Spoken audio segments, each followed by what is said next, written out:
네, 안녕하세요. 이원재입니다. 8월 8일 목요일 이원재 끝내주는 경제 11시 정각에 라이브 시작하겠습니다. They are just weird. These guys are just weird. 이 말 들으셨어요? 네.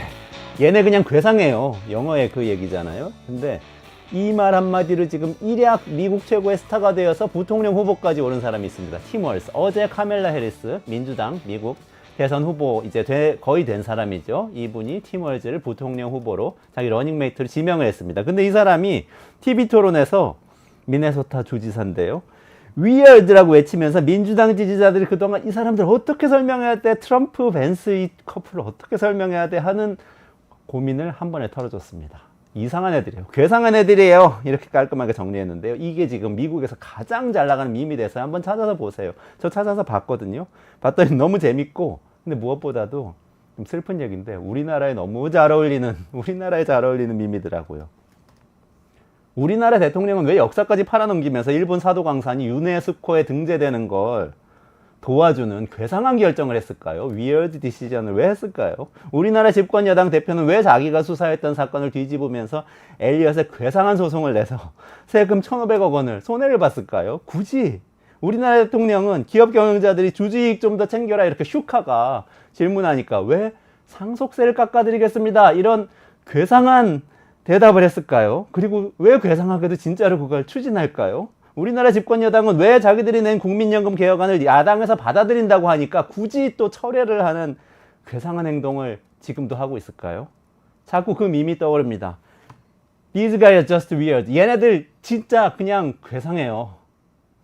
네, 한 주간 짚어봐야 될 뉴스 오늘 이정환 슬로우 뉴스가 퀵뉴스 코너에서 짚어드리고요. 사도광산 이야기부터 엔비디아 이야기까지 빠르게 정리해드립니다. 그리고 최승병 전 삼성경제연구소 수석연구원, 네, 밀떡의 아이돌이라고 불리는 분인데요. 네, 경제연구하는 물리학 박사죠. 이분이 지금 중동전쟁 어떻게 돼가고 있는 건지, 그리고 엔비디아, 삼성전자 다 엮여있는 AI 거품론 어떻게 되는 건지 짚어드립니다. 네, 그럼 이정환 대표 바로 모셔서 퀵뉴스 진행하겠습니다. 안녕하세요. 네, 안녕하세요.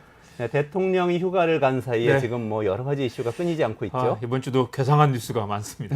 다 위열돼요. 네, 당연히 대통령도 휴가를 가셔야죠. 가셔야 되고 그 문재인 대통령은 적극적으로 대통령부터 휴가를 쓰겠다라고 얘기도 하기도 했습니다. 그런데 지금 마침 또 여러 가지 시기가 좋지 않은 게 사실입니다. 월요일 날 주가가 폭락했죠. 사실 이게 이제 금융시장 위기로 번지는 거 아니냐. 그래서 이제 당장 복귀해야 된다라는 이야기도 있었는데 다행히 주가는 회복을 했고요.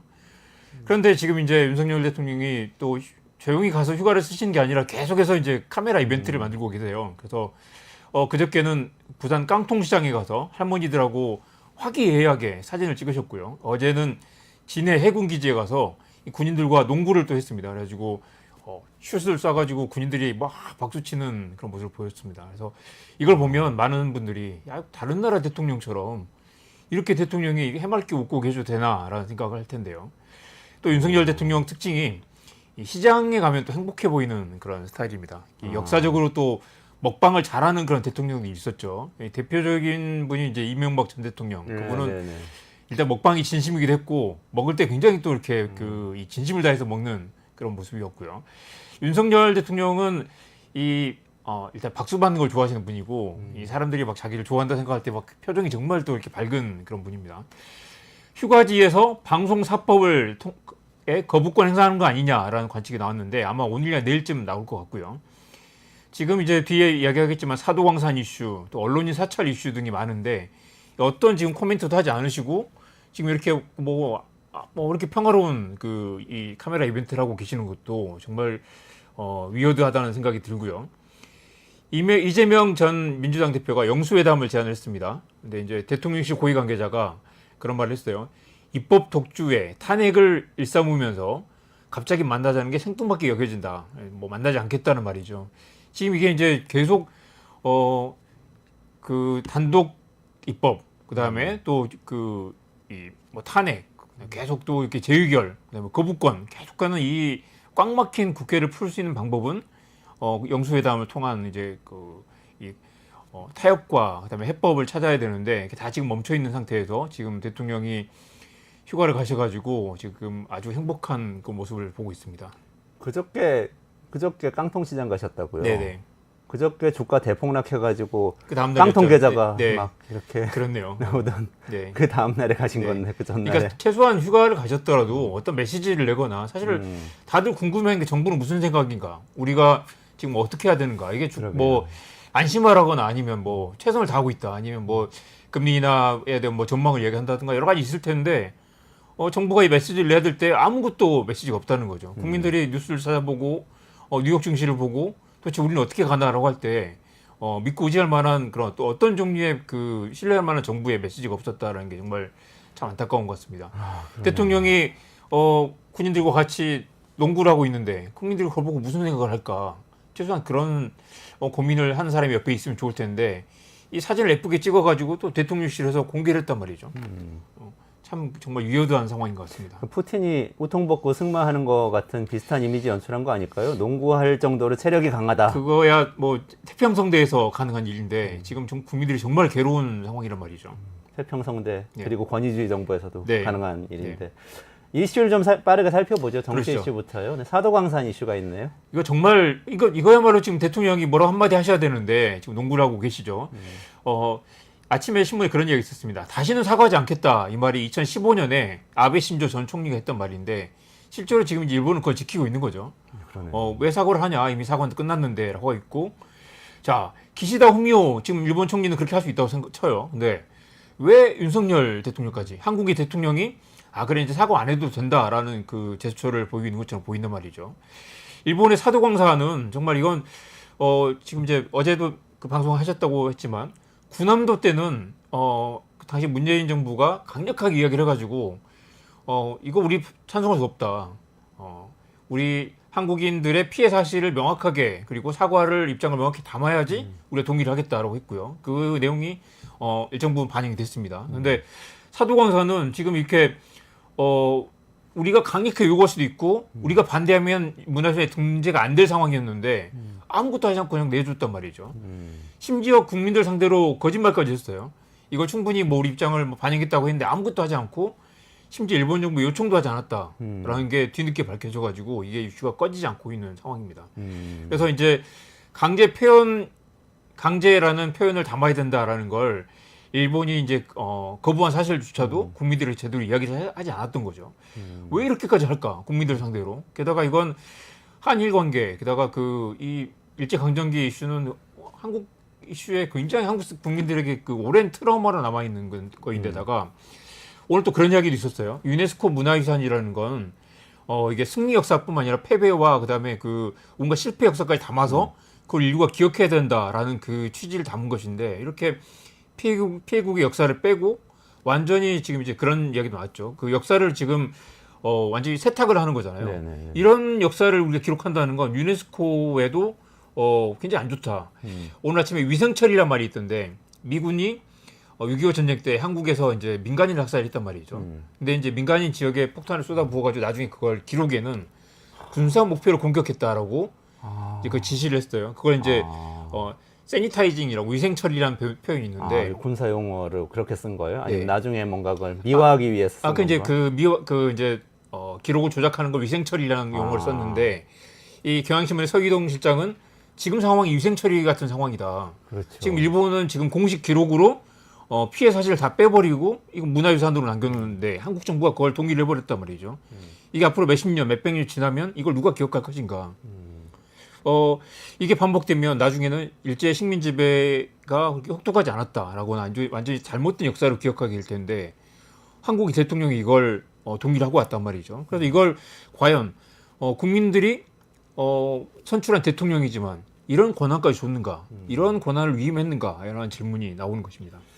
사실 이게 일본의 전략이 만만하지 않은 게 네. 강한 일본을 표방하면서 네. 근대화 산업유산군 66이라는 거를 추진을 한다고 아베 때 발표를 했었어요. 네. 그러면서 하나하나 지금 사실 문화유산화하고 있는 거거든요. 네. 그 노력 중에 하나가 유네스코 문화유산에 등재를 하는 것인데 네.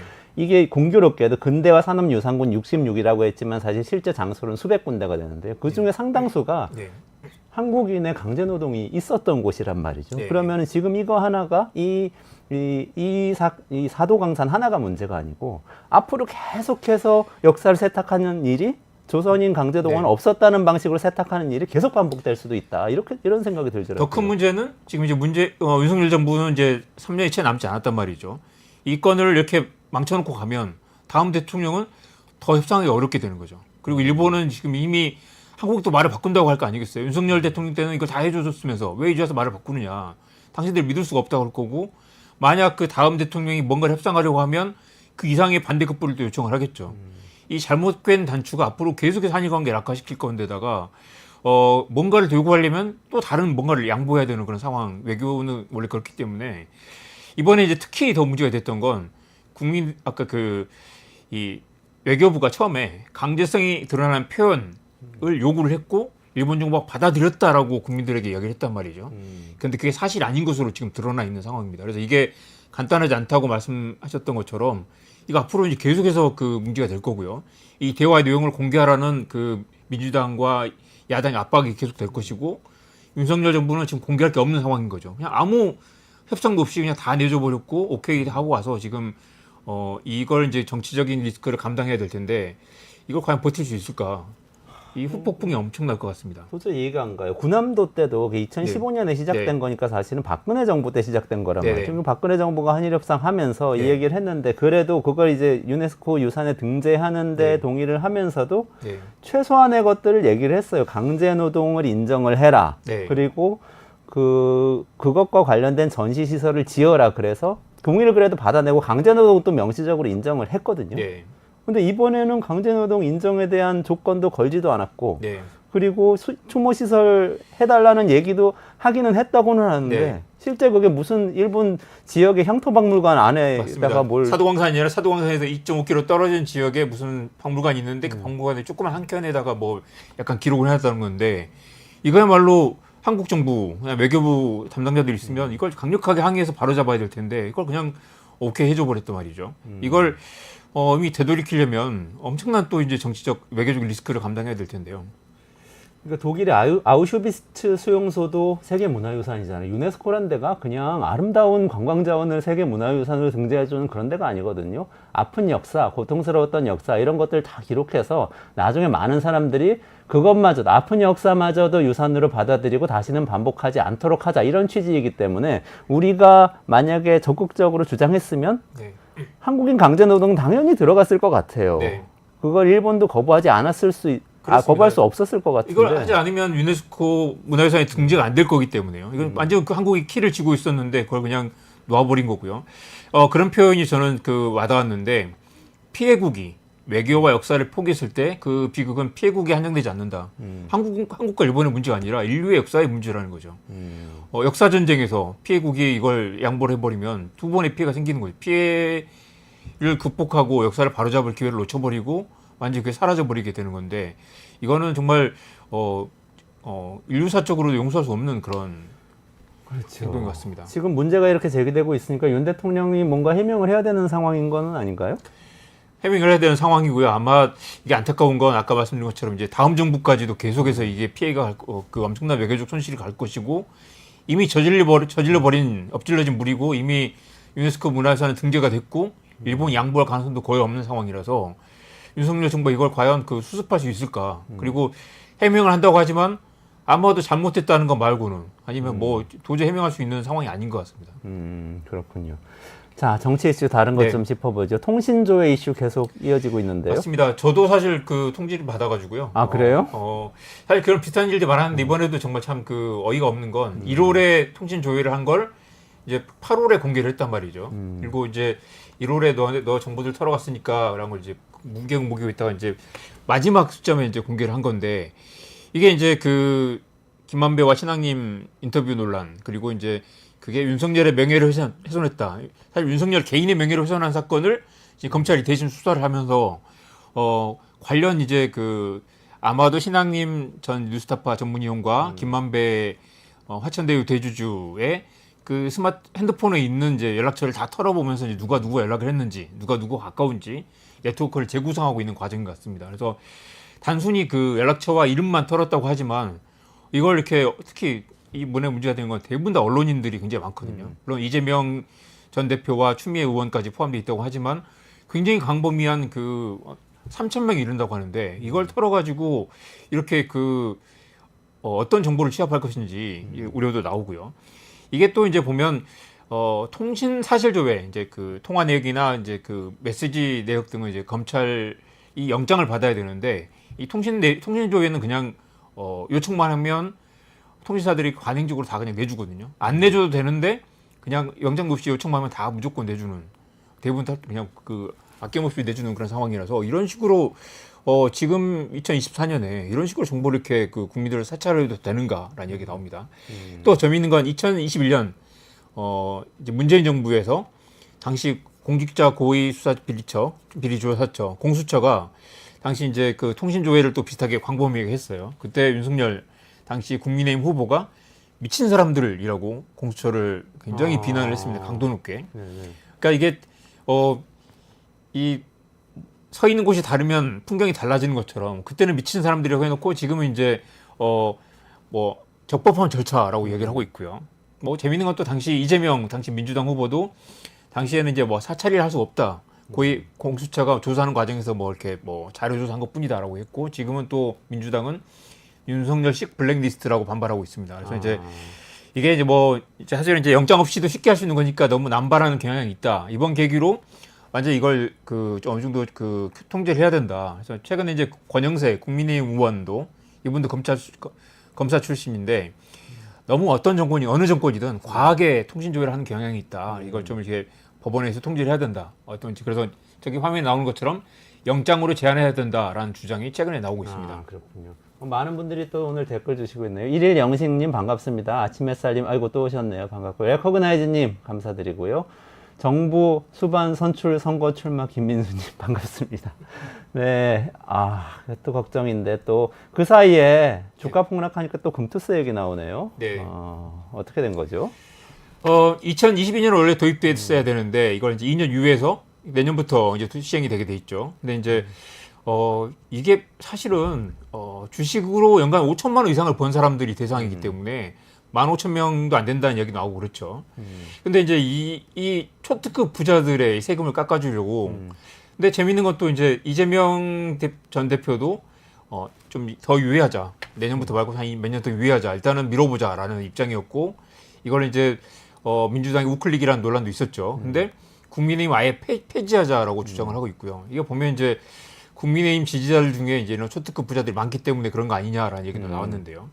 그런데 또 이제 국민의힘이 폐지하자고 하니까 민주당이 또 입장이 난처한 상황입니다. 왜냐하면 국민의힘이 지금 이제 여야가 워낙 대치하고 있기 때문에 서로 뭐 주장하면 한 발 빼는 양상. 사실 이제 민주당도 금투세를 좀 유예하고 싶은데 국민의힘이 제안한 걸 따라가면 지는 것 같은 그런 느낌이라서 아마 미루고 있는 게 아닐까 싶은데요. 그래서 지금 한동훈 대표가 이재명 전 대표의 약한 고리를 좀 물고 늘어진 느낌입니다. 왜냐하면 이재명이 이걸 한번 받기 시작하면 국민의힘 뭔가 이 주도하는 양상이 되고 또 만약에 이재명 전 민주당에서 거부를 하면 말을 바꿨다고 또 공격할 수도 있고요. 지금 이제 국민의힘도 뭔가를 이슈를 하나를 주도권을 갖고 싶기 때문에 그 주도권 중 하나로 이제 금투세를 계속 꺼내서 압박을 하고 있는 양상입니다. 저는 이거는 금투세권은 가만 생각해 보니까 과거 민주당 정부와 과거 민주당의 전략 실패인 것 같아요. 그냥 네. 거래세를 조금씩 늘리면서 사실은 유지를 하면서 세수를 좀 맞습니다. 보완해 나갔어도 되는데 굳이 좀 교조적으로 금투세를 근로소득세처럼 이렇게 네. 도입하는 걸로 괜히 얘기를 꺼내가지고 지금 거래세도 줄고 그렇습니다. 그다음 금투세 도입도 못하게 돼 버렸잖아요. 그런 이야기도 있었죠. 그 부동산 관련 세금을 종합부동산세로 보유세로 나중에 다 이제 통합해서 이렇게 이 특정 부자들을 향한 뭐 징벌적 과세가 느낌 아니도록 하는 것처럼 금투세도 금투세뿐만 아니라 이제 이 소득세들을 좀 이렇게 다 통합하는 과정에서 새로 판을 짜야 된다라는 얘기 있었는데 이처럼 이제 초특급 부자들을 위한 어떤 이 목적세 같은 그런 느낌을 주면 반발이 좀 심하고 조세 저항을 이제 입법하는 과정에서도 이렇게 곤란한 부분이 있죠. 이게 시간이 없는데 갈 길이 머네요. 이거 안 짚을 수 없는데 한동훈 대표의 그 최상병 특검법은 예. 제가 보기에는 진짜 이거 괴상한 상황인데 괴상한 한동훈 상황입니다. 대표가 지금 대안을 대표 선거 과정에서 내놨잖아요. 네. 그리고 민주당은 발의를 했으니까 그러면 당연히 맞발의를 해야 될 것 같아요. 맞습니다. 상황상. 아까 금투세도 이재명 전 대표가 먼저 던지니까 국민의힘이 그거 하자라고 하니까 또 다시 발을 빼는 양상이잖아요. 근데 한동훈 대표는 지금 이제 최상병 특검법에 정치적 운명이 걸렸다고 할 수 있습니다. 만약 이거를 이제 그래 대법원장 추천하는 걸 한번 해봅시다라고 한동훈이 내놓는 순간 이제 윤석열 대통령과 관계가 완전히 끝장날 것이고요. 요즘 오늘 또 재밌는 건 국민의힘 의원들이 지금 이 김옥균 프로젝트라는 게 있었다는 거예요. 네. 100일 안에 한동훈을 내보낸다. 그 대한제국대의 김옥균. 예. 그래서 100일 안에 한동훈을 내보낸다라고 지금 벼르고 있는 국민의힘 의원들이 상당수 있다는 겁니다. 지금 이제 가뜩이나 한동훈을 밀어내려고 그렇게 이제 전당대회 때 했었잖아요. 근데 이 반란자가 반란군이 지금 이제 당대표가 된 상황을 국민의힘 의원들이 지금 못 견디고 있는 사람들이 굉장히 많고, 그래서 지금 오늘 아침에 경향신문 이런 게 나왔는데 얼마나 잘하나 보자라고 지금 벼르고 있다는 거죠. 그리고 이제 지금은 그래서 지원하지도 않고 반대하지 않고 지켜보는 분위기인데 한동훈 대표가 만약 최상병 특검법을 살짝 건드리기도 하면 내부에서 이제 또 뭐 엄청난 반발이 생기겠죠. 그래서 지금 한동훈 대표가 지금 이제 최근에 정책위의장도 갈아치우고 자기 사람을 심으려고 하는데, 기본적으로 한동훈 대표는 정치적 기반이 굉장히 약하기 때문에 굉장히 어려울 거다. 그리고 심지어 익명으로 말하긴 했지만 공공연하게 이런 말을 한다는 말이죠.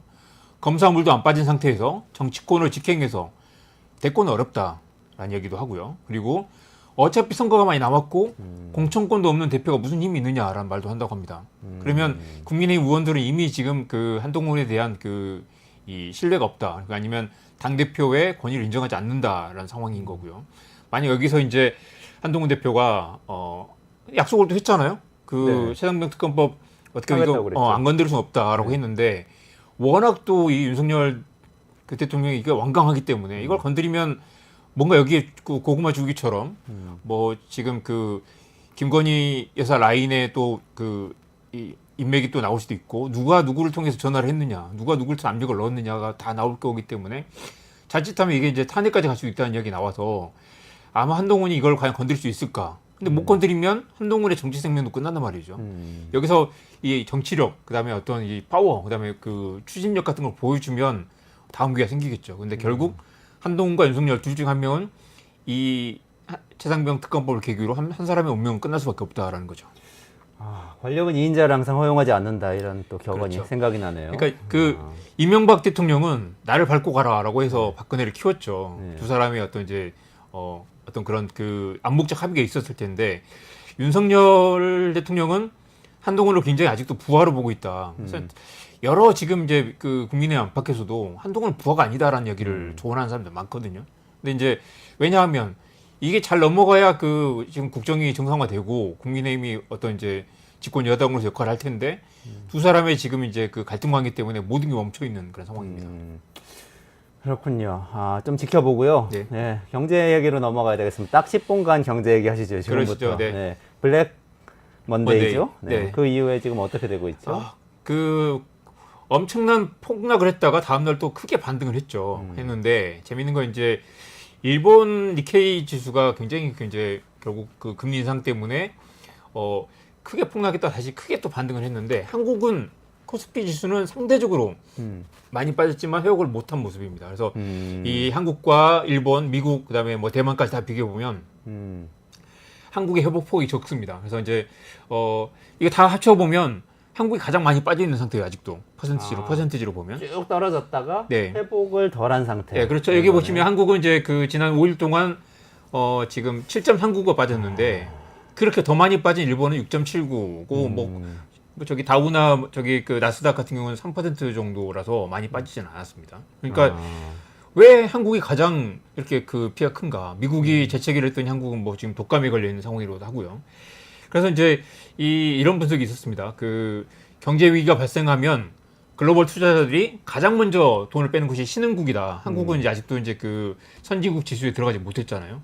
경제가 좋아지면 가장 선진국 먼저 투자를 하는, 그래서 한국 우선순위에서 멀어져 있고, 그래서 한국이 이제 글로벌 투자자들의 ATM이다라는 말도 많이 하는 것처럼, 우리가 지난 월요일 날 보지 않았습니까? 이게 경제 흔들린다, 위축된다라고 하니까 가장 먼저 한국에서 돈을 빼가지고 이제 다른 데 현금화하는 그런 모습. 그러니까 그만큼 한국이 아직도 이제 위험자산이라는 인식이 많다는 건데요. 이제 일단은 위기를 벗어난 상황이고 아직도 좀 지켜봐야 되겠지만 그런 얘기가 나옵니다. 그래서 이제 한국이 지금 문재인 대통령 때부터 모건 스탠리 선진국 지수에 들어가려고 여러 차례 시도를 했지만 실패하지 않았습니까? 그리고 지금 이제 윤석열 정부가 작년부터 올해 초부터 밸류업 프로그램을 한다고 했는데 밸류업 프로그램도 사실 구호만 있었지 실제로 밸류업이 됐는가라는 그런 의문이 여전히 있죠. 밸류업을 하려면 결국 이제 주주 가치를 높이는 그런 이제 여러 가지 제도적 장치가 있어야 되고 그리고 또 이제 그 한국의 또 이제 재벌 체제에 대한 어떤 보완도 필요할 텐데 그런 게 이루어지지 않는 상태에서 과연 선진국 지수 편입이 가능하겠느냐라는 얘기도 나오고요. 네. 지금 이제 경제의 기본적인 펀더멘탈 그리고 시장의 신뢰를 회복하기 위한 이 부분도 사실 결국 이제 집권 여당과 정부에서 역할이 중요한데 지금 이제 그게 다 멈춰 있는 상황인 거죠.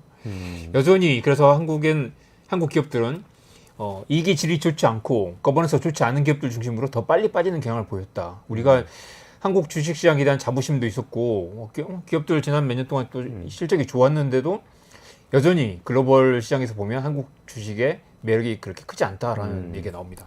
아니 우리 사실은 근데 이번 폭락 직후에 네. 이 바로 전에 홍춘욱 대표가 나와가지고 저희 끝내주는 경제에서 일본 은행에서 금리를 인상한 것이 트리거가 돼서 전 세계 증시가 폭락했다 이렇게 분석을 했었어요. 네네. 근데 또 일본 은행은 금리 인상 이제 깜짝 놀라서 그랬나 더 이상 안 한다고 또 발표를 했더라고요. 뭐 호되게 되었고 일단 이제 급한 불은 껐는데 어제 오늘 나온 이야기들 이제 또 제가 또 리포트를 많이 찾아보면 여전히 내관이 남아 있다. 그러니까 일본은 지금 이제 잃어버린 10년에 대한 트라우마가 좀 있잖아요. 지금 이제 자칫 잘못하면 또 그 상황으로 가겠다라는 우려가 있는 것 같고요.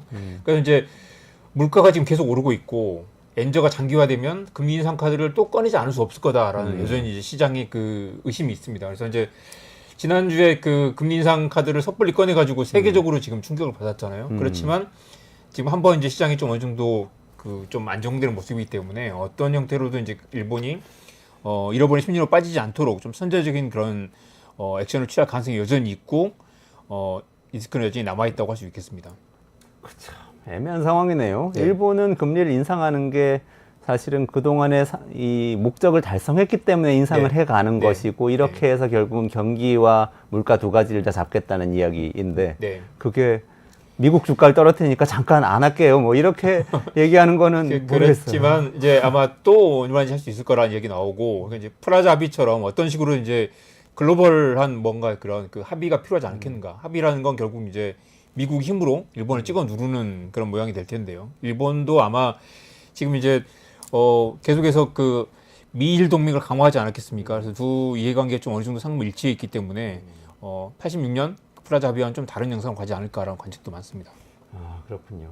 그 주식 시장에 또 영향을 끼친 게 삼성전자가 HBM, 엔비디아에 납품을 하기로 했네, 안 했네 그러면서 재밌죠. 또 네. 등락을 네. 삼성전자 같이 큰 기업이 3% 4%씩 막 올랐다 그러니까요. 빠졌다 그러더라고요. 이게 로이터 통신, 아무튼 세계 글로벌 뉴스 에이전시 중에는 뭐 그 3위 안에 드는데 로이터가 왜 이러나라는 얘기 나올 정도예요. 어제 또 이렇게 지금 오보가 벌써 세 번째인데요. 오보였어요? 네. 그러니까 HBM3E 제품이 엔비디아 품질 검증을 통과했다라고 보도를 했는데 삼성이 또 아니라고 부인을 했습니다. 그러니까 통과했다는 건 굉장히 좋은 뉴스죠. 근데 이제 삼성은 또 3분기 중에 통과할 가능성이 높다라고 얘기했는데 그것도 사실은 가봐야 아는 거고요. 여전히 아직 지금 이제 SK 하이닉스는 이미 그걸 만들고 있는데 삼성 아직 못 하고 있는 상황이라서 여전히 그게 우려스러운 상황이죠. 이제 오보를 3번 냈는데 오버에는 통과 못했다라고 해가지고 주가가 또 폭락을 했어요. 통과를 못한 것도 아니었나요? 그러니까 이제 그 삼성 입장에서는 안 한 것도 못한 것도 아니고 한 것도 아니다. 그리고 계속해서 지금 이제 만들고 있는 중이다라는 거라서 못했다라고 하면 완전히 이건 그 탈락인 건데 그건 아니라는 거죠. 실제로 젠슨 왕도 아직 삼성 괜찮다, 좋은 기업이다라고 계속 이야기를 했고요. 7월에는 또 테스트 기준을 통과하지 못했다라고 했어요. 못한 것도 아니라는 거죠. 그러니까 이게 이제 로이터가 왜 이렇게 그 단정적인 표현을 썼는지 모르겠지만 그때마다 이 주가가 급등락을 했습니다. 보면 이제 다행히 뭐 이제 오버인 것을 밝혀주면서 회복을 하긴 했는데 그 말은 그만큼 이제 지금 삼성전자가 그만큼 취약하다. 맞아요. 아니면 시장에 확신을 줄 만큼 들면 지금 우리 개발 거의 다 끝났고 확실하게 지금 통과될 거다라는 이야기를 못 하고 있는 상황인 거죠. 그래서 지금 이제 심지어 어제 통과됐다라고 하는데도 그걸 부인해야 될 만큼 아직 확실한 물건을 만들지 못하고 있는 게 아니냐라는 얘기도 나오고요. 또 한편으로는 이제 엔비디아 이야기를 할 텐데 블랙엘 출시가 늦어졌다는 얘기 있었죠. 네네. 블랙엘에 들어가는 게 이제 HBM인데 그게 늦어졌기 때문에 뭐 급하지 않다라는 얘기도 나오는데 그걸로는 사실 시장에 어떤 믿음을 주기 어려운 게 어쨌거나 지금 삼성이 그걸 여전히 못 만들고 있다. 그리고 HBM을 지금 한발 지금 크게 뒤쳐져 있는 상황이라서 굉장히 주가의 이 상승폭에 제한이 있는 그런 상황입니다. 반도체는 단일 품목으로 우리나라 수출 중에서 가장 큰 비중을 차지하고 있는 물건이고, 네. 그리고 삼성전자는 가장 큰 반도체 기업이고, 네. 우리나라 시가총액 1위인 것은 물론이고, 네. 전 세계적으로 반도체 1위 네. 기업이라고 자부를 하고 네. 있는데, 네. 이 기업이 로이터 통신에서 뉴스 단신 하나 나오면 주가가 네. 3% 4% 왔다 갔다 한다는 네. 게 저는 얼마나 지금 취약하고 불안한 것인가, 네. 이런 우려가 들어요, 사실. 이 신뢰를 다시 구축할 만한 뭔가 확실한 뭔가 시그널과 뭔가 지표, 그다음에 뭔가 이렇게 확실한 뭔가 이렇게 이 구체적인 물건을 보여줘야 될 텐데 아직 그런 상황이 아니죠. 근데 또 그 와중에 방금 말씀하신 젠슨 황, 네. 엔비디아 CEO는 주식을 왕창 팔았다면서요. 네. 자기 주식을. 야, 우리가 보면 그 CEO나 아니면 내부 관계자가 주식을 판다는 건 뭐 장기적인 전망이 있으면 팔지는 않겠죠. 충분히 올랐다라고 판단한다는 거고 그게 시장에 굉장히 엄청난 충격이 되죠. 그러니까 엔비디아 주가가 최근에 많이 떨어진 것도 그런 이유와 무관하지 않을 텐데요. 지난달에 무려 3억 2천만 달러를 매도를 했습니다. 근데 이것도 보면 6월부터 매답한 게 5억 달러니까 5억 달러면 우리 돈으로 한 7천억 가까이 되거든요. 7천억 정도를 현금화를 했다는 거죠. 그래서 이제 젠슨 왕이 그냥 충분히 올라서 잠깐 조금 팔아봤는데 운이 좋았다. 폭락하기 전에 팔아서 운이 좋았다라고 말을 했죠. 근데 그 이야기를 듣는 또 투자자들은 얼마나 또 괴로울까요? 그러니까 다들 그걸 쥐고 있으면서 아니면 그 중간에 또 젠슨 왕이 팔고 있을 때 열심히 또 들어간 추격 매수한 사람들이 있었을 거 아니에요. 지금 이제 주가가 꽤 많이 폭락을 했는데 젠슨 왕이 여전히 보유 자산이 145조 원 정도 됩니다. 그러니까 어마어마하죠. 그러니까 그 중에 정말 아주 조금 팔았을 뿐입니다. 맞습니다. AI 거품론 그 엔비디아 삼성전자 얘기는 조금 있다가 최승병 박사가 또 좀 더 짚어드릴 테니까 좀 더 기다리시고요. 한 2분 정도 안에 우리 미국 대선하고 안세영 선수 얘기 좀 정리해 주시고 그렇죠. 미국 가시죠. 대선. 이거 아까 이제 위원들 이야기하셨지만 이 벤스라는 사람이 이제 그 힐빌리의 노래 그다음에 굉장히 또 강력한 또 이렇게 보수 진영이 있는 사람이라면 이 팀 월스는 정말 이렇게 또 대머리에 굉장히 또 뭐 배도 나오고 게다가 또 이렇게 굉장히 소탈한 외모의 아저씨인데다가 이 또 미네소타가 또 이제 굉장히 또 그 진보적인 또 이렇게 그 성향의 또 이렇게 정책을 많이 펼쳤단 말이죠. 무상급식도 하고 그다음에 또 지금 낙태가 이슈인데 낙태를 가장 먼저 또 보장하는 그런 주의도 하고요. 근데 이제 문제는 이 팀 월스가 이 카멜라 해리스의 그 부분을 좀 이렇게 단점을 보완해 줘야 되는데 카멜라 해리스보다 더 강력한 진보적 성향이란 말이죠. 그래서 카멜라 해리스의 이 성격을 재정의하지 못한다라는 게 오늘 이제 뉴욕타임즈에 나왔던데요. 그럼에도 이분이 또 역대급으로 연설을 또 잘한다. 유머가 넘치고 또 말도 굉장히 잘하고 이렇게 또 사람들에게 뭐 비전과 희망을 주는 그런 메시지를 잘 던지는데 이게 이제 중요한 또 변수가 될 거라고 하죠. 근데 아까 말씀하신 것처럼 이제 정말 괴상한 사람들이다. 그 표현을 해가지고 그게 엄청난 또 이제 그 선거 판도를 바꾼다라는 얘기 나오는데요. 재미있는 건 그런 게 있었어요. 힐러리 클린턴이 지난 이제 미국 대선 때 이제 당시 이제 바이든을 돕는다고 개탄스럽다라는 표현을 썼어요. 이게 deplorable이라는 표현인데 이게 이제 지금 월즈의 위어드라고 많이 다르다는 거죠. 개탄스럽다라는 건 딱 힐러리의 이 성격과도 맞물리는데 교양 있고 지적이고 심지어 도덕적으로 우위에 있는 사람들이 트럼프 저 사람들 내려다보면 사는 그런 느낌을 줬단 말이죠. 근데 이제 이렇게 지금 월스가 저 사람들 좀 이상한 것 같지 않아라고 말하면 그럼 반박하기 쉽지 않다는 거죠. 그러니까 나 이상하지 않아라고 말할 수도 없고 뭔가 트럼프 지지자들을 뭔가 약간 쪽팔리게 만드는 예를 들면 힐러리의 개탄스럽다라는 표현이 뭔가 반발을 불러일으켰다면 이제 이상하다라는 말은 그래 우리가 좀 이상하지라거나 자괴감을 불러일으키는 말이고 이제 예를 들면 그 사람들 더 샤이 트럼프로 만들거나 아니면 이제 공개적으로 트럼프를 지지한다고 말하기 어렵게 만드는 완전히 좀 판을 바꾸는 그런 말이었다는 거죠.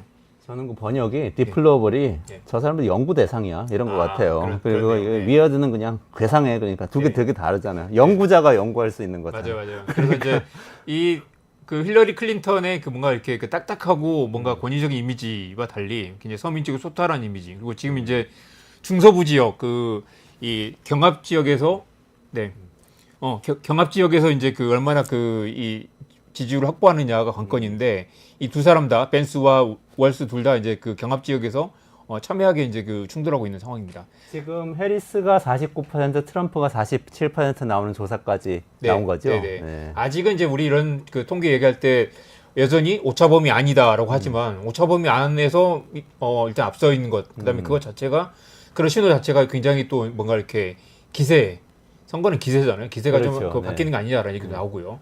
그리고 이제 위스콘신, 그다음에 미시간, 펜실베이니아 그 이 경합주들에서 이미 그 해리스가 앞섰거나 빠르게 따라잡는 그런 모습도 보이고 있습니다. 그렇군요. 마지막으로 간단하게 안세영 선수 귀국했는데 네. 뭐 별 얘기는 안 한 것 같던데요? 그래도 몇 가지 중요한 쟁점들이 있죠. 그래서 이제 이걸 보면 그 엘리트 체육의 이제 그 여러 가지 이제 그 이면들이 좀 드러나기도 했고요. 그리고 이제 세 가지 짧게 얘기할까요? 네. 무릎 부상을 당했는데 대표팀이 너무 안일하게 대처했다. 근데 또 대표팀이 이제 어제 또 장문에 또 이렇게 보조를 내가지고 해명을 했어요. 그래서 이제 대표 회복을 권유했는데 안세영이 굳이 대회 참가를 고집했다. 전담 트레이너도 붙여줬다. 그리고 발목을 다쳤을 때는 한국에서 한의사를 데려다가 직접 그 비용이 또 몇 천만 원 들었다라는 얘기도 했습니다. 그걸 듣고 보면 또 협회가 또 나름 또 뭐 안 한 건 아니다라는 생각도 드는데 이 안세영 이 선수는 또 자기가 사실은 이제 굉장히 또 그 중요한 지금 역할을 하고 있기 때문에 그만큼 대우를 받을 자격이 있다고 보는 거예요. 그래서 이제 왜 복식 선수들을 더 우선해서 챙기느냐라는 불만도 있었고 또 이제 개인 후원을 받고 싶은데 우리도 이제 프로니까 개인 후원을 받아서 이제 좋은 신발 아니면 또 따로 이제 뭔가 그런 개인 브랜드를 키우고 싶은데 후원사 브랜드 신발을 억지로 신어야 됐다는 거죠. 그것도 사실 불만이었다. 그리고 이제 대표팀에서 나가고 싶다라는 말도 했는데 한국 규정상 대표팀에서 나가면 아예 국제대회 출전 자격이 안 되는 상황입니다. 그래서 이게 갖는 의미가 뭐냐면 경향신문 이런 말을 했어요. 투혼과 열정만 앞세우던 시대는 지났다. 그러니까 그냥 열심히 뛰어라가 아니라 열심히 뛰게 하려면 최고의 대우를 해줘야 된다는 거죠. 우리가 그렇죠. 뭐 박찬호나 아니면 지금 뭐 손흥민 선수 같은 경우 보면 초특급 선수들 그 높은 그 이 뛰어난 재능을 그만큼 평가를 해주잖아요. 이제 그런 것들이 올림픽에서 부족했다. 우리가 뭐 라면 먹고 뛰던 그런 시절 아니니까요. 마지막 한마디만. 그래서 한겨레는 이 엘리트 선수 육성 제도가 과거에 뭐 이렇게 훈련과 뭐 그 이 집체적 선수 관리, 통제 그런 그 이 관성이 안주했다면 이제는 그런 시대가 아니다. 그래서 구조적 변화가 필요한 시점이다라는 겁니다. 알겠습니다. 더 자세한 내용은 이종훈 스포츠 평론가하고 끝내주는 경제에서 짚어봤으니까 그거 좀 보시면 더 깊이 아실 수 있을 겁니다. 이정환 대표하고 같이 한 주일 동안 가장 중요한 퀵 뉴스도 짚어봤고요. 조금 기다리시면 최승병 삼성경제연구소 전수석 연구원하고 같이 엔비디아 삼성전자 뒤덮고 있는 이 기술적 문제 짚어보고요. 중동전쟁이 일어나는지 짚어보겠습니다. 이정환 대표님 고맙습니다. 네, 고맙습니다.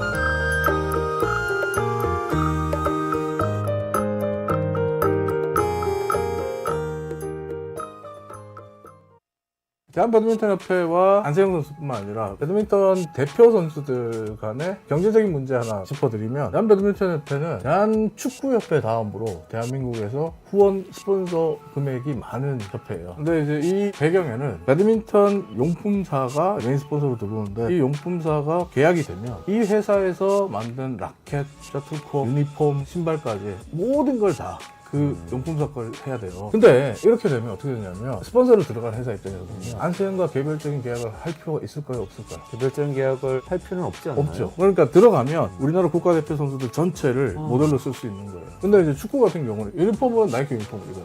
국가대표에 오면. 하지만 신발은 본인이 계약돼 있는 아디다스 신발 신거든요. 이런 허용이 돼요. 그래서 배드민턴 협회는 그게 안 돼요. 그러니까 선수 입장에서 보면 대한민국 국가대표로서 활동을 하게 되면 경제적으로 금전적으로 피해와 손실이 발생할 수 있어요. 이것 때문에 과거 이용대 선수 같은 경우에 국가대표에서 빨리 네, 이원재 끝내주는 경제에서 최승병 전 삼성경제연구소 수석연구원 모실 텐데요. 밀떡의 아이돌이라고 불리기도 하시고 게다가 경제를 연구하는 물리학자이신데 오늘 또 오셔서 중동전쟁 이야기하고 그리고 삼성전자, 엔비디아 이야기, 그리고 AI 거품 얘기 차례대로 짚어주실 텐데요. 먼저 최승병 박사하고 중동 전쟁 이게 확전되는 겁니까? 어떻게 되는 겁니까? 이거 여쭤보고 싶었어요. 아, 네, 벌써 이 폭탄 테러가 폭탄 테러는 아니죠, 사실. 이스라엘의 조직적인 이 암살이 벌써 일주일 전 얘기네요. 일주일 전에 딱 현지 시간 7월 30일이었죠. 좀 방법도 기상천외해갖고 아직도 이게 정확히 어떻게 살해된 건지도 말이 오가고 있지 않습니까? 네네. 뭐 미리 폭탄을 설치해 놓고 있다가 이 딱 AI로 이제 딱 이 목표가 감지되니까 터졌다. 아, 아니다.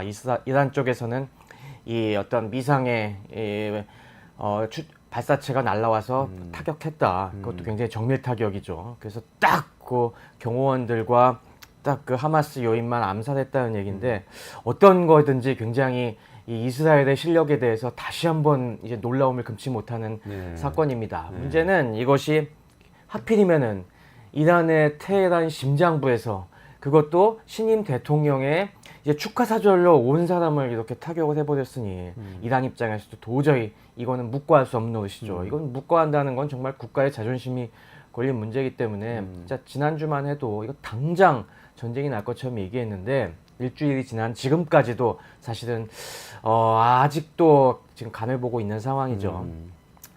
이게 지금 그래서 상황이 빨리 뭔가 전개될 것 같았는데 이게 빨리 안 풀리니까 여러 가지 얘기가 오가고 있습니다. 네. 사실 뭐 저도 이 문제에 대해서 쭉 지켜보고 있는 상황에서 판단을 해보면은 이란은 지금 뭔가 보복은 해야겠는데 방법이 마땅치 않아서 지금 주저주저하는 것 같아요.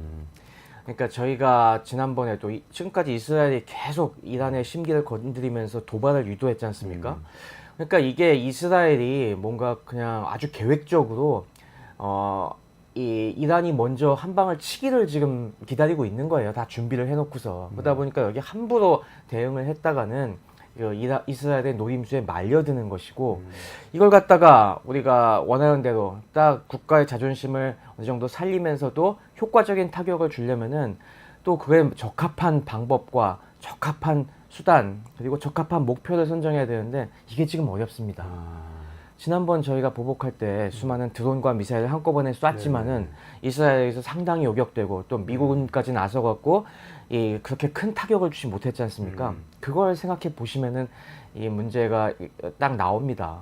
그러니까 지금 이란과 주변의 친이란계 무장 세력들이 가진 수단으로서는 이스라엘에 그렇게 유의미한 상처를 갖다가 줄 만한 방법이 마땅치가 않은 거예요. 근데 또 한 번 그런 식으로 대응을 했다가는 야 이건 뭐냐 한 방 날린다더니 이건 뭐 그거밖에 없는 거야? 라고 그것도 상당히 자존심 상하는 일이니까 지금 아마 그동안 숨겨놨던 무슨 신무기를 좀 꺼내들까 이거 지금 내보이면 좀 위험한데 막 그런 것들을 얘기하고 있을 것이고 그리고 그냥 또 문제가 아무데나 쏘면 안 됩니다. 이번에는 민간인들한테 또 무차별로 난사했다가는 역시 또 국제사회 비난을 받고 그럴 것이기 때문에 뭔가 정밀 타격을 하고 싶은데 이 대상도 잘 안 잡히고 그래서 지금 굉장히 많이 고민을 하고 있는 것 같은데요. 그런데 이걸 또 길게 끌면은 약발이 떨어지지 않습니까? 그래서 아마 저희가 다음 주까지 앞으로 1주간 내에 뭔가를 하지 않을까 지금 그런 생각을 하고 있습니다. 근데 입장을 바꿔서 생각해 보면 하마스 지도자가 이스라엘 공격을 받고 암살 당했다는 것은 진짜 우리로 따지면 어떤 정치 지도자, 어떤 중요한 정당의 대표, 여당 대표일 수도 있고 그런 사람이 암살당했다는 거하고 비슷한 느낌 아닐까요? 이란 같은 국가 입장에서. 그렇죠. 뭐 제가 생각하기에는 우리나라 국무총리가 어디 뭐 외국에 이 취임 축하 사절로 갔는데 북한에서 테러로 암살을 한 겁니다. 뭐 거의 뭐 아웅산 테러 옛날 생각이 나는 그런 정도 같습니다. 근데 보복을 안 한다는 거는 못 한다는 거 아닐까요? 그러니까 말씀하신 대로 무력이 밀릴 것 같다 아니면 우리가 좀 뭐랄까 무기 체계나 이런 것들이 좀 마땅한 게 없다. 이런. 이스라엘만큼 정밀 타격할 자신도 사실 없고 그리고 만약에 그로 인해서 진짜 확전이 되면 그것도 부담인 겁니다. 지금 이란 대통령이 이번에 온건파에서 당선이 됐지 않습니까? 그러니까 국민들 입장에서 이란 국내 여론은 지금 아무래도 이런 긴장 고조보다는 경제 살리기를 그 열망을 받아갖고 당선된 대통령인데 당선되자마자 뭐 전쟁한다고 하면은 이란 국민들도 굉장히 실망이 클 테고 지금 굉장히 딱 하나하나가 딜레마인 겁니다.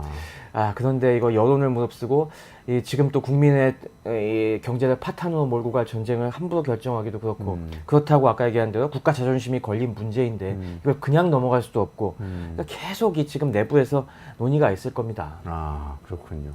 이스라엘 쪽에서는 네. 어떤 의도로 이런 공격을 했을까요? 그러면 확전을 시키려고 한 거 아닙니까? 솔직히 이스라엘은 그런 생각이 확전을 들어요. 시키려고 하는 겁니다. 계속 제가 지난번 어코노믹스에도 말씀드렸다시피 네타냐후는 지금 호랑이 등에 올라탔습니다. 지금 이 전쟁을 멈추는 순간 이제 실각 위기에 빠질 수가 있어요. 정권이 붕괴될 위험이 있기 때문에 지금 어떻게든 이 정권을 유지하고 이 연정을 끌고 가려면은 이 계속해서 뭔가 이 긴장을 고조시키고 지금 비상시국을 이어가야 되는 겁니다. 근데 지금 가자에서 계속 하마스 소탕을 위해서 이렇게 오랜 시간 작전을 했지만 지금 뾰족한 수단도 성과도 안 나오고 하니 이번에 하마스가 좀 방심을 했겠죠. 네. 설마 이란에서 테러를 당할까, 이런 공격을 당할까.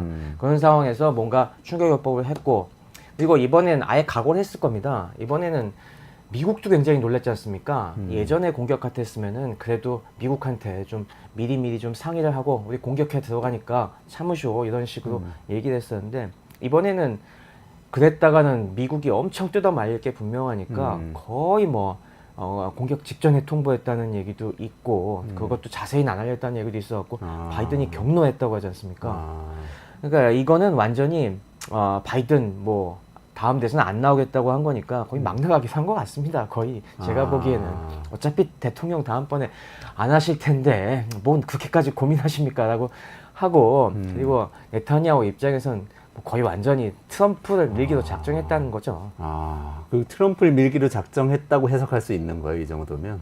그렇죠. 그게- 뭐 그래서 얼마나 지금 난처해지겠습니까? 미국의 또 친민주당 계열, 특히 뭐 이 팔레스타인을 지지하는 세력들이 얼마나 더 기분이 나쁘겠습니까? 왜 이런 것도 자꾸 못 막고 있느냐? 그러니까 그런 식으로 점점점 분위기를 고조시키고 그리고 선택을 자꾸 강요하는 거죠. 저는 뭐 이게 그냥 단순히 뭐 바이든에게 얘기한 건 이미 그 선을 넘었고 이 뭐 차기 해리스 뭐 후보한테까지 메시지를 갖다가 던지는 거라고 생각합니다. 그러네요. 바이든 정부가 사실 위기에 빠져서 사퇴까지 간 이유 중에 하나가 이스라엘 내에서 팔레스타인 지지 여론 때문에 민주당 지지자들이 확 빠져나가서 그것 때문에 그것도 위기에 있죠. 빠진 것도 있잖아요. 바이든이 외교의 달인이긴 하지만은 이제 나이 때문에 그런 거 못하는 것 같다는 실망도 굉장히 컸죠. 그러네요. 근데 그러면은 네타냐후는 자기의 이 정권을 유지하기 위해서 이렇게 계속 확전을 하려고 의도한다는 말씀이신데 네. 거기는 또 연정이잖아요. 네. 그러니까 전쟁을 원하는 극우파도 있지만 또 아닌 사람들도 같이 연정하고 있는 거 아닌가요? 근데 이게 지금 구조가 굉장히 불안합니다. 지금 이스라엘 의회는 의석이 아무래도 인구가 적으니까 120석입니다. 네. 120석인데 지금 집권 우파 연정이 64석을 차지하고 있어요. 네. 50%를 간단히 넘는데 이 문제가 뭐냐면은 이 64석 중에서 지금 뭐 네타냐후의 리쿠드당이 그나마 일반적인 중도 우파 정도 분류가 되는데 32석밖에 안 됩니다. 연정 내에서 지분이 50%밖에 안 돼요. 그럼 나머지 50%가 어디냐? 다 극우 정당들입니다. 극우 군소 정당들을 다 긁어 모아갖고 하고 있으니까 극우파의 세력 입김이 간단하지가 않습니다. 잠시 뭐 이스라엘에선 우파와 극우파가 어떻게 분류되는지 말씀을 드리면은 이스라엘의 기본적으로 오른쪽에 있는 이 정파들의 공통적인 기조는 이 히메이안 평화를 신봉합니다. 그러니까 이스라엘은 어차피 이 탄생할 때부터 치고받고 하면서 우리가 계속 싸우면서 이만큼 쟁취해온 것이다. 그러니까 우리는 앞으로도 계속 강력한 무력을 갖고 이 티포테스로 눈에는 눈, 이에는 이 강력하게 대응을 해야 결국에 평화를 유지할 수 있다라는 신념이 공통으로 깔려 있고요. 근데 이 중도 우파들은 뭐 거기까지는 오케이. 근데 그 다음부터 뭐 다른 건 좀 뭐 경제는 리버럴하게 유화적으로 뭐 정치적으로도 너무 종교에 휩쓸리지 않게라고 하는 건데 극우로 가면은 극도의 유대교의 이 원리주의 성격이 좀 강해집니다. 그러니까 거기 그것도 딱 하나라고 얘기할 수는 없지만은 굉장히 유대교 정통파들이 많아요. 왜 유대교 정통파들은 수염도 덥수룩하게 기르고 막 모자도 쓰고 굉장히 옛날 생활 방식하고 또 유대교가 굉장히 배타적인 종교지 않습니까? 그러다 보니까 여기에 빠져들면은 다른 아랍 민족들은 완전히 그러니까 딱 선민 사상이 있어갖고 저것들은 거의 뭐 인간 이하로 취급하고 쟤네들을 몰아내야지 우리 이스라엘이 된다. 지금은 이스라엘 굉장히 지금 이스라엘 인구가 한 1,000만 정도 되는데 아랍계도 많이 있고 팔레스타인 거기는 비국적자들도 이렇게 막 섞여 있는데 이거 다 몰아내야 된다. 우리 이스라엘 땅에서 이런 게 어떻게 보면은 이런 극우 세력들의 궁극적인 목적이죠. 그래서 일부는 아예 우리도 이란처럼 유대교 신정국가를 만들자는 이런 정파도 있어요. 아, 그래요? 아예 민주주의가 아니고. 네, 거의 그 수준까지 얘기하는데 더 심각한 거는 그런 정파도 장관 자리 하고 있습니다. 아, 그래요? 네, 지금 지금 어떤 장관을 하고? 지금 국토안보부 그러니까 국가안보부 장관이 네네. 지금 바로 그런 이 사상을 가진 정당에서 나올 정도로 이게 지금 연정 자체가 극우 세력이 만만치가 않아요. 그러니까 국가안보 보면은 국방부하고는 또 다른 국방부 건가요? 외부 국방이 아니라 내부 치안 우리 뭐 내무부랑 좀 비슷한 행안부랑 네. 좀 네. 행자부의 뭐 행안부, 경찰, 검찰 뭐 이런 네. 것들 네, 그런 것들 통할하겠네. 통제하는 그런 쪽이죠. 아, 네. 그렇군요. 그러면은 이게 좀 슬픈 게 민주주의 제도가 우리가 다수결로 잘 만들어 놨는데 어떻게 네. 하다 보니까 극단적인 목소리를 내는 정파가 항상 뭔가 주도권을 갖게 되는 딜레마가 발생하는 것 같아요. 이스라엘도 딱 그런 것 같네요. 네, 이스라엘은 극단적인 생각을 가진 국민들이 지금 적지가 않습니다. 리버럴한 국민들에 비해서 이를테면은 우리가 이스라엘의 종교 원리주의들 얘기할 때 하레디들 얘기하지 않습니까? 네. 이렇게 까만 모자 쓰고 아주 원리주의적으로 거기 뭐 군대도 안 가면서 맨날 그 경전만 읊는 그런 사람들이 지금 인구의 한 15%이 정도까지 지금 올라섰습니다. 그리고 이런 사람들이 출산율도 엄청나게 높아갖고 계속 인구 비중이 늘고 있고 그러다 보니까 이런 극우파들이 항상 일정 수준의 의석을 갖고 갈 수밖에 없어요. 근데 나머지 중도는 좌우가 또 격렬하게 이스라엘도 대립 중이기 때문에 절대 어느 한쪽이 다수 차지할 수가 없습니다. 그러다 보니까 이런 이 찐 극우들이 오늘 포션을 차지할 수밖에 없는 그런 상황이 계속 일어나고 있는 거죠. 그러면 그 극우파는 어쨌든 간에 극단적으로 얘기를 하는 거죠. 신정국가까지 만들자 이런 목소리부터 시작해가지고 어쨌든 최소한 팔레스타인인들을 완전히 쫓아내고 이 그런 걸 땅을 원하고 이스라엘의 있죠. 땅으로 만들자 이렇게 원하고 있는 건데 그렇게 궁극적으로 될 가능성은 굉장히 낮잖아요, 사실. 그렇죠. 현실성은 굉장히 없는데 뭐 항상 유대교는 항상 이 언제 올지 모르는 메시아를 기다리면서 1000년을 버텨온 그런 전통이 있기 때문에 거기에 생각은 언제 그렇게 되는 건 상관이 없다. 우리는 계속 그 길을 향해서 이제 거의 끊임없이 나아간다. 거기 뭐 그런 식으로 생각을 하고 그러다 보니까 이 극우 정파들의 문제가 뭐냐면은 어느 순간엔가 전쟁 아예 그냥 화끈하게 해서 밀어내지 이런 것까지 저는 좀 노리는 것 같아요. 좀 우리 북진 통일론 이런 거랑 좀 비슷한 옛날에. 뭐 그렇게도 그런- 볼 수가 있죠. 그러니까 지금은 상황이 우리가 미국에 의존할 수밖에 없고 미국은 또 이렇게 사태가 악화되는 건 계속 뜯어말리고 있지만은 혹시 모르지 않냐 미국의 어떤 괴상한 대통령이 또 돼갖고 너 하고 싶은 거 다 해 막 이런 식으로 하는 날이 올지도 모른다. 그래서 우리 뭐 당장 안 돼도 상관없으니 우리는 그런 날을 위해서 계속 준비한다. 뭐 그게 뭐 그들이 얘기하는 항상 최후의 성전이 될 수도 있는 것이고 그런 믿음을 갖고 있는 이런 사람들이 적지 않은 인구의 비중을 차지하고 있다는 것이 참 무서운 일이죠. 그게 무섭네요. 그러다 보니까 또 그 극우파가 트럼프하고 뭔가 통하는 것 같기도 하고 트럼프는 되게 불확실성이 있기 때문에 그렇게 해줄 수도 있지 않겠냐 이런 기대도 있을 수 있겠네요. 그렇죠. 그렇게 생각하니까 당연히 이거 트럼프가 당선되는 게 훨씬 유리하다고 생각하는 거죠. 그렇군요.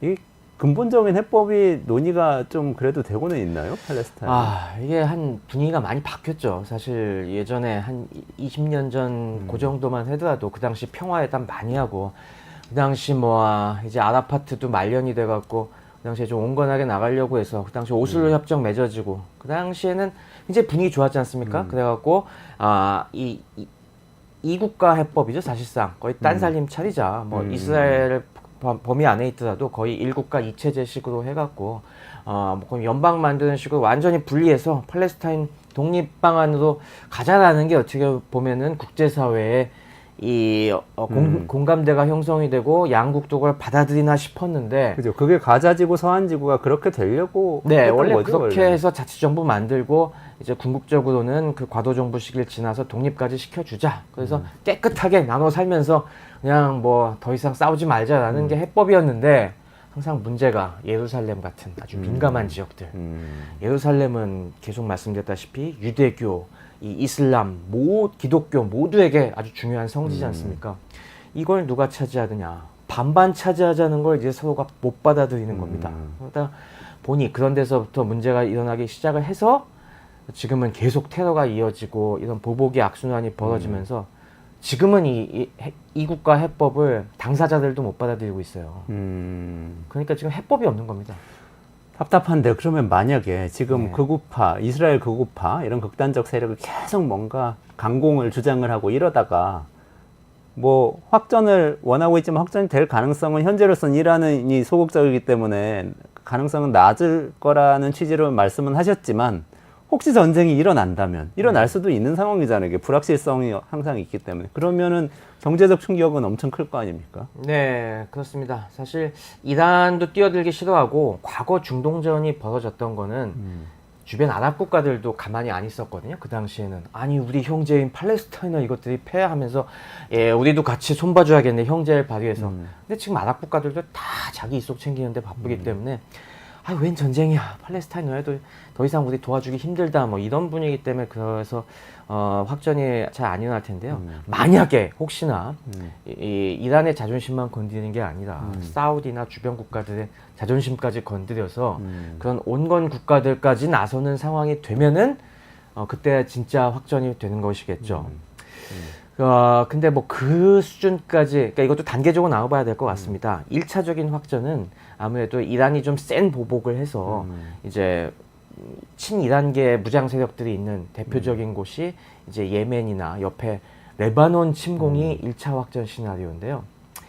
근데 레바논 침공 정도까지는 사실 큰 충격이 없을 거라고 예상합니다. 아, 경제 충격이 크지 않다. 왜냐하면 레바논은 이미 망가질 대로 망가진 국가거든요. 네. 레바논은 이미 이 코로나 슬픈 전후 얘기인데.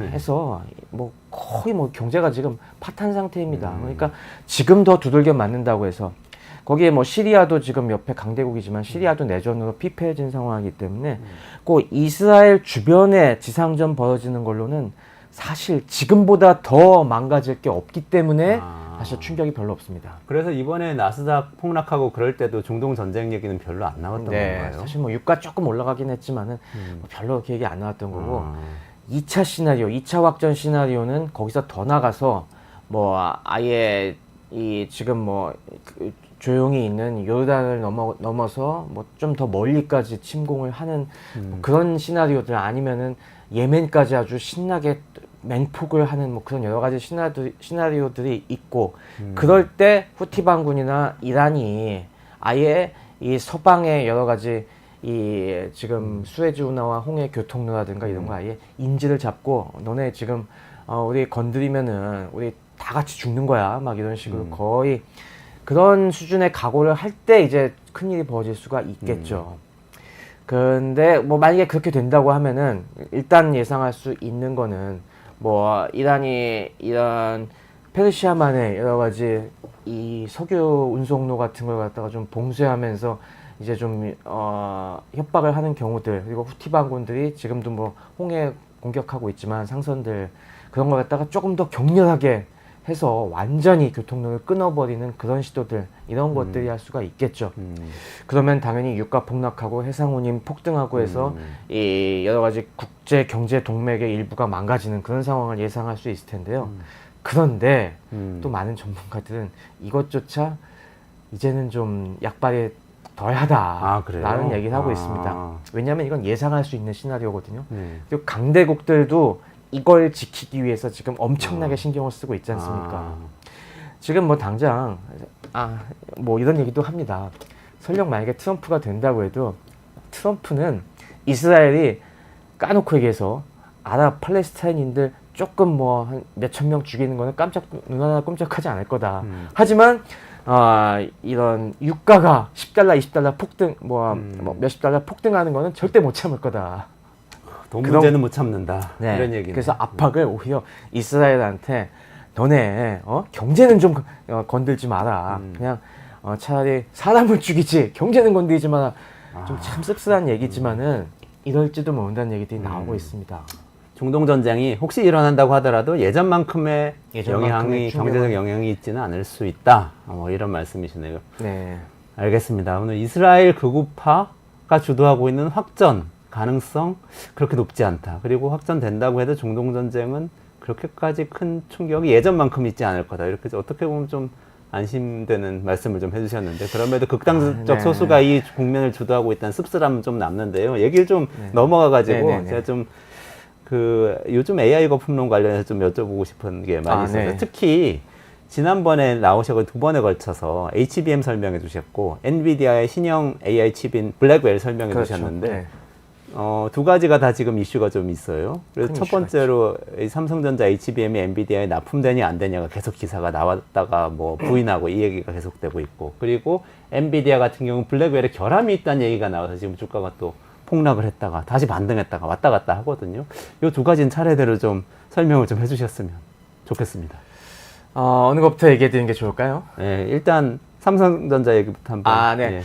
뭐 방금 이종환 대표님도 얘기하셨지만은 뭐 어제도 오보가 있었고 그만큼 이 삼성전자가 지금 호재가 없어갖고 HBM 납품만 고대하는 분들이 많으신 것 같은데 제가 한번 말씀을 드린 것 같습니다. HBM3E는 아마 납품 안 할 것 같고 뭐 3E부터는 납품을 할 것이다.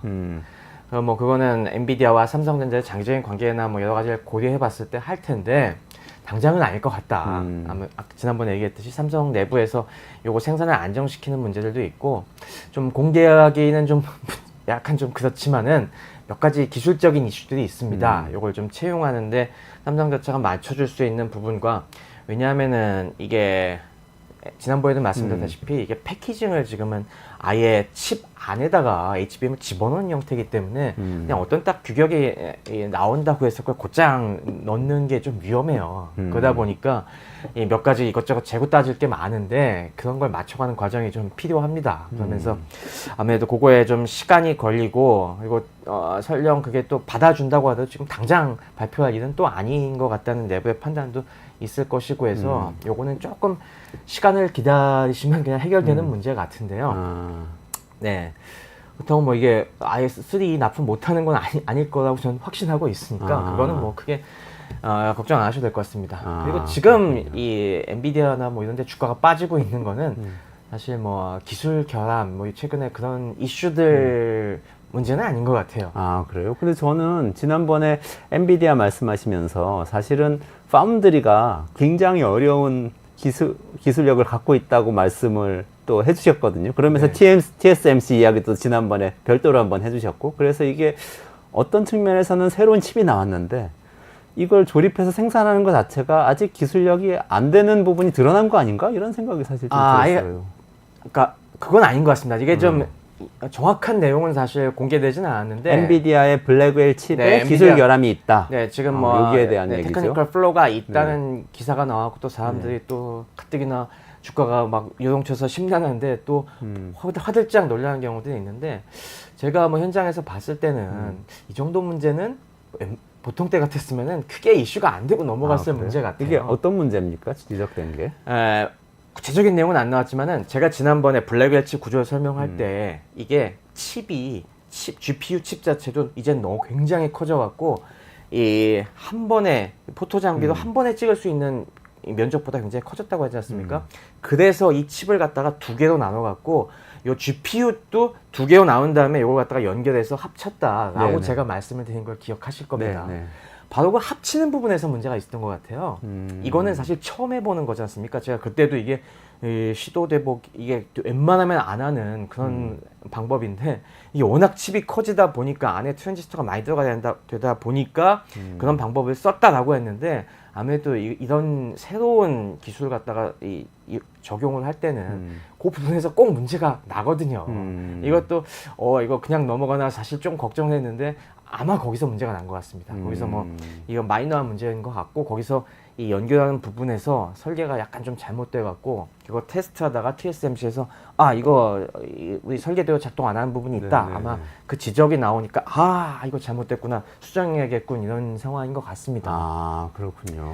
그러니까 그러다 뭐 이게 그러니까 GPU 그 내부의 로직 같은 거 그런 거 설계하는 거에 어마어마한 문제가 아니라 그 같은 칩을 연결하는 부분에서 새로 시도하는 부분에서의 약간의 그 마이너한 결함. 근데 그게 아무래도 연동이 제대로 안 되다 보면은 하나의 큰 풀셋으로 작동을 제대로 안 할 테니까 그런 부분에서 이 수정을 해야 되는 문제는 맞는 것 같고요. 그러니까 이건 어떤 기술이 한 단계 또 장벽을 넘어가는 그 단계에서 항상 벌어질 수 있는 문제입니다.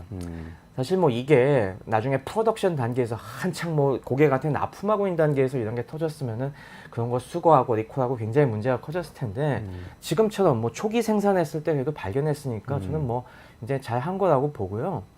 이게 당장은 큰 문제 같지만 길게 보면은 사실 큰 문제도 아닙니다. 사실 우리 예전에 핸드폰 같은 우리 스마트폰 같은 경우도 삼성전자 노트 7 뭐 배터리 문제로 전량 리콜되는 그런 문제도 있었지 않습니까? 네네. 그때도 거의 조 단위 손실이 있었는데 그때는 뭐 회사 넘어가는 거 아니냐 그런 얘기도 있었지만은 별 문제 없었잖아요. 네네. 사실 그 정도는 충분히 감당할 수 있는 수준이고 물론 뭐 좀 적지 않은 뭐 그래도 몇백억에서 한 천억 정도도 손해 봤겠죠. A4 네. 버려야 될 것도 많으니까.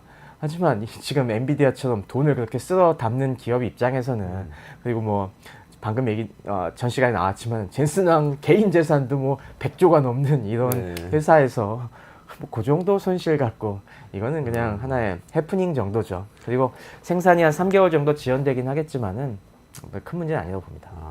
아니 저는 처음에 기사가 엔비디아 신형 칩 설계 결함 이렇게 기사가 나왔어요. 그래서 설계 결함이면은 최초의 이 구조를 짠 거 자체가 잘못했다는 얘기라고 이제 인식을 해서 그러니까 심각한 근본적인 건 문제구나 이렇게 생각을 했는데 그건 아니라는 말씀. 네, 그러니까 저도 100% 정확한 건 아닌데 이게 그나마 좀 더 알고 있을 만한 사람들한테 그런 소식통들 얘기를 해보면은 하여튼 그 엔비디아 칩 내부에 아주 근본적인 설계 결함이 있는 게 아니라 이 칩 두 개를 연결하는 그 부분에서 새로 시도하는 그 기술 부분에서 아무래도 처음 하는 거다 보니까 약간의 실수가 있었다.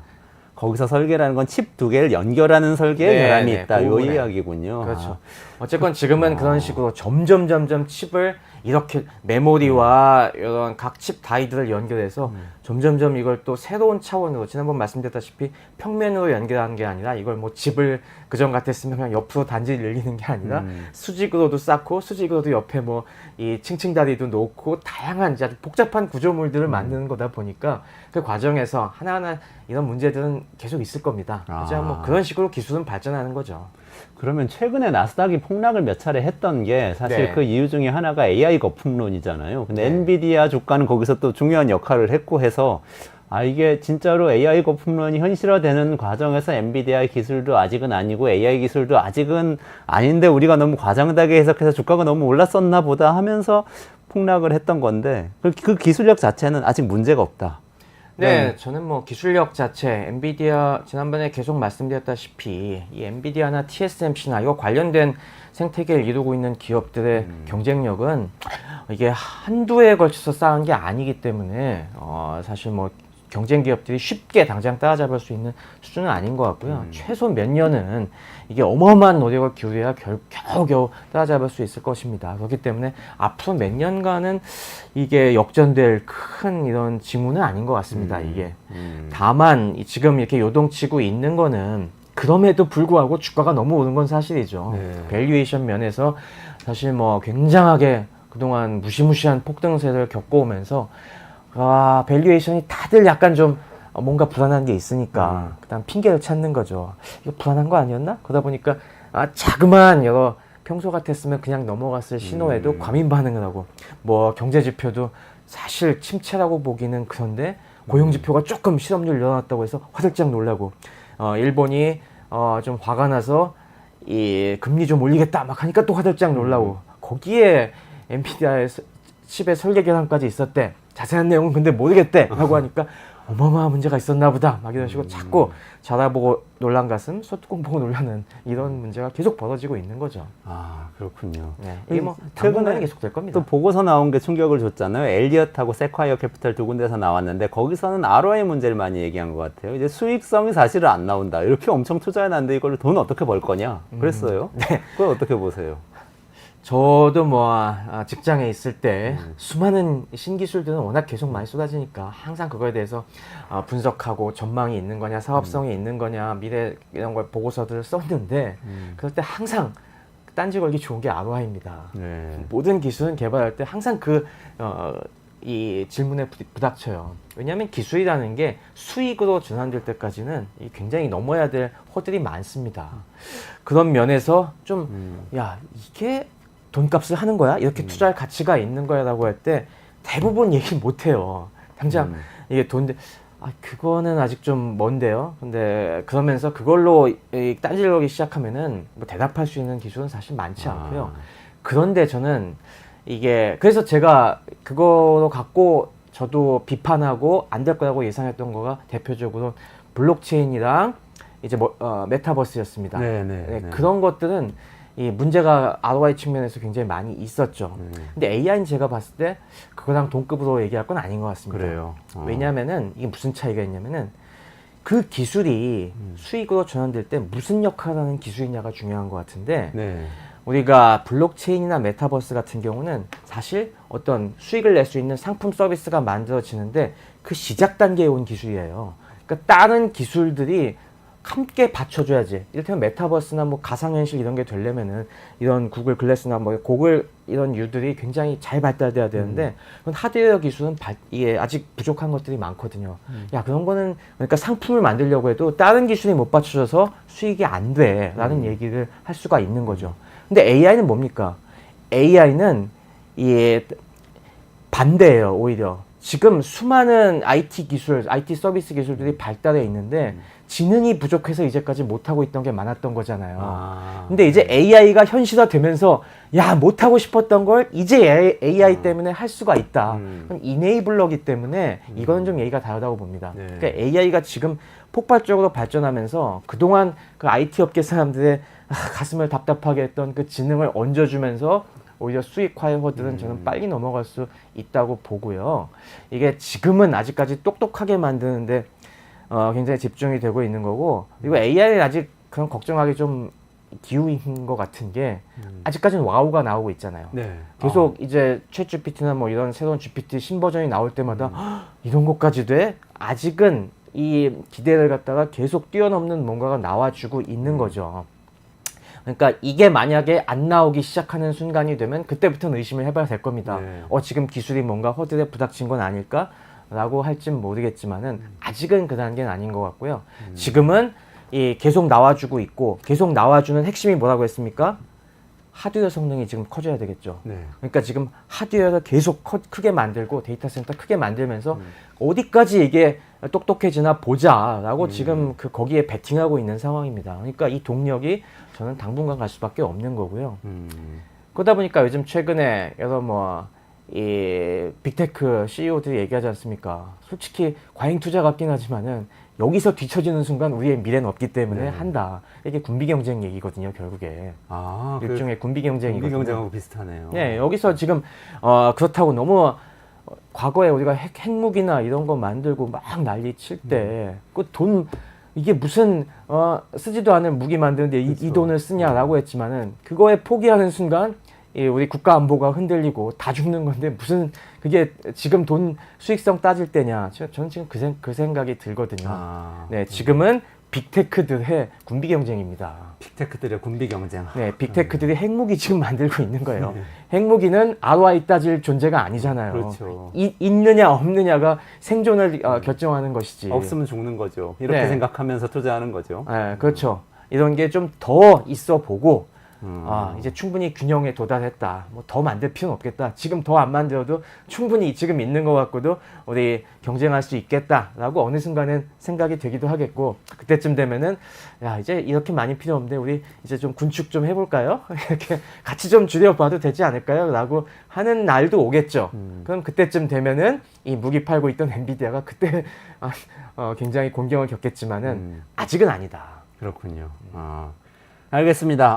너무 명쾌하게 정리해 주셨는데요. 정리를 해보니까 일단 아직은 군비 경쟁 중인 AI 업계에서 엔비디아 칩이나 네. 또는 HBM 같은 수요가 줄진 않을 것 같다. 이렇게 말씀해 주셨고, 네. 그리고 그것을 뒷받침하는 엔비디아나 삼성전자의 기술력도 조금 삐끗하는 경우가 있겠지만 시기의 문제일 뿐 계속해서 뒷받침하면서 AI 기술에 와우 하는 순간을 계속 좀 당분간 이어갈 것 같다. 네, 그래서 이런 지금은 의견이신 거네요. 기술의 문제가 아니라 시장의 과도한 밸류에이션, 그동안의 과도한 기대에 거품을 좀 빼는 그런 단계이다. 뭐 아직 기술의 미래를 걱정할 그 수준은 저는 아닌 것 같다. 물론 제가 틀렸을 수도 있지만은 저는 네. 그렇게 판단하고 있습니다. 맞았으면 좋겠습니다. 네. 그리고 맞을 거예요. 알겠습니다. 네, 여기까지 세승병 박사님하고 말씀 나누고요. 이원재 끝내주는 경제 매일 오전 11시에 진행하는데요. 내일도 오전 11시부터 시작하니까요. 라이브를 찾아뵙고요. 내일 또 AI 거품론 강정수 박사하고 다뤄볼 예정이니까 시청 부탁드립니다. 저는 최승병 박사하고 같이 여기서 인사드리겠습니다. 고맙습니다. 감사합니다.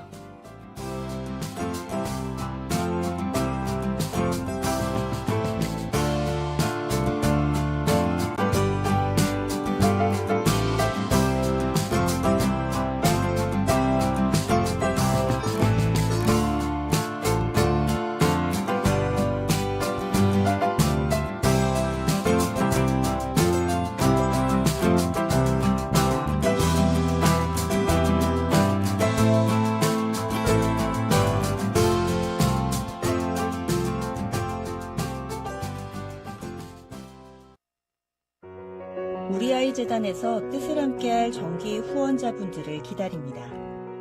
우리 아이 재단은 한반도 어린이를 위한 재단입니다. 배고픈 어린이들에게 영양 가득한 국수를 보내고 영유아 자폐 조기 검사 지원, 베이비박스의 이유식 정기 배달, 중증장애 및 취약 아동들을 지원하고 있습니다. 따뜻한 손길을 이어주는 분들께 우리 아이 팔찌와 감사 선물을 드립니다. 지속적인 지원을 통해 더 많은 어린이들에게 도움을 줄 수 있도록 정기 후원자가 되어주세요. 후원 문의 02-2128-3344, 2128-3344